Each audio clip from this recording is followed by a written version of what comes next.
என் அன்பு தமிழ் சொந்தங்களுக்கு வணக்கம். வெஜ் அண்ட் நான்வெஜ் சேனலில் இன்றைக்கி நம்ம பார்க்க போகிறது எக் ஆம்லேட் கறி. இது வரைக்கும் என் சேனலை சப்ஸ்கிரைப் பண்ணாமல் இருந்தால் இந்த ரெட் கலர் சப்ஸ்கிரைப் பட்டனை கிளிக் பண்ணுங்கள். மறக்காமல் இந்த பெல் சிம்பிளையும் கிளிக் பண்ணுங்கள். என் ரெசிபி உங்களுக்கு தேடி வரும்.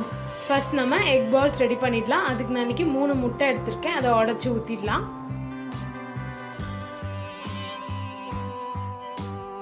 இது கூட 1/4 டீஸ்பூன் அளவுக்கு பெப்பர், தேவையான அளவுக்கு உப்பு. இதை நல்லா பீட் பண்ணிக்கலாம். இந்த மாதிரி நல்லா பீட் பண்ணிக்கோங்க. ஒரு பனியார்கல் வச்சு அது சூடானதும் தேவையான அளவுக்கு எண்ணெய் ஊற்றிடுங்க. எண்ணெய் சூடானதும் நம்ம அடித்து வச்சுருக்க முட்டையை பனியார் குழியில் ஊற்றி எடுத்துடலாம்.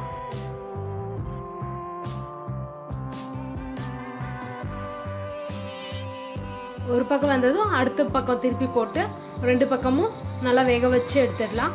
திருப்பி போட்டதும் முட்டை பாருங்கள் எவ்வளோ சைஸ் பெருசாக வந்திருக்குன்ட்டு நல்லா உப்பி வரும். அப்படியே ரொட்டேட் பண்ணி ஃபுல்லாக வேக வச்சுக்கோங்க. எல்லா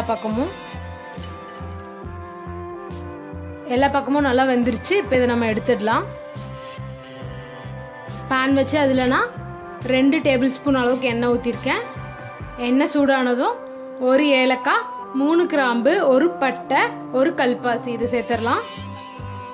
கூடவே 1 பச்சை மிளகாய்.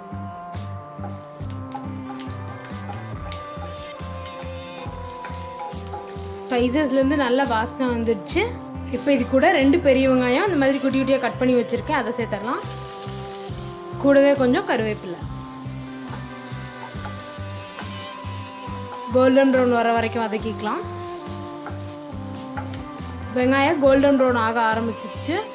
இப்போ இது கூட 1/2 டீஸ்பூன் அளவுக்கு இஞ்சி பூண்டு விழுது சேர்த்துடலாம். பச்சை வாசனை போகிற வரைக்கும் வதக்கிக்கோங்க.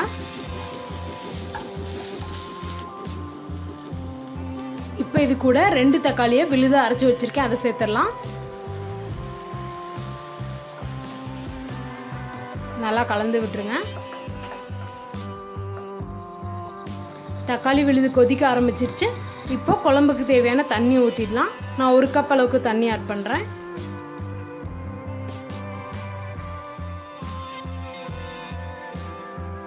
நம்ம ஊற்றின தண்ணியும் கொதிக்க ஆரம்பிச்சிருச்சு. இப்போ நம்ம மசாலா சேர்த்துடலாம். 1 டீஸ்பூன் குழம்பு மிளகாய் தூள், 1/2 டீஸ்பூன் தனியா தூள், 1 டீஸ்பூன் காஷ்மீரி மிளகாய் தூள்.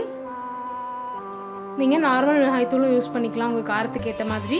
1/4 டீஸ்பூன் மஞ்சள் தூள், 1/2 டீஸ்பூன் கரம் மசாலா, தேவையான அளவுக்கு உப்பு. எல்லாத்தையும் நல்லா கலந்து விட்டுருங்க.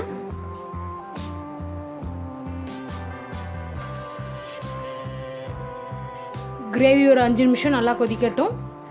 5 நிமிஷம் ஆயிடுச்சு. இப்போ நம்ம ரெடி பண்ணி வச்சுருந்த முட்டையை அதில் சேர்த்துடலாம். சேர்த்துட்டு ஒரு வாட்டி நல்லா மிக்ஸ் பண்ணி விட்டுக்கோங்க.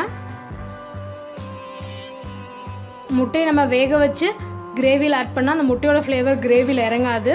அதுக்காக தான் இந்த மாதிரி ஆம்லெட் மாதிரி பண்ணிவிட்டு நம்ம போட்டோம்னா முட்டையோட ஃப்ளேவர் நல்லா கிரேவிக்கு கிடைக்கும். இப்போ இதை லிட் போட்டு மூடி சிம்மில் 5 நிமிஷம் வரைக்கும் வச்சிடலாம். சுவையான எக் ஆம்லேட் கறி தயார். இந்த ரெசிபியை உங்கள் வீட்டில் கண்டிப்பாக ட்ரை பண்ணி பார்த்துட்டு எப்படி இருந்ததுன்னு எனக்கு கமெண்ட்டில் போடுங்க. மறக்காமல் வெஜ் அண்ட் நான்வெஜ் சேனலை சப்ஸ்கிரைப் பண்ணுங்கள்.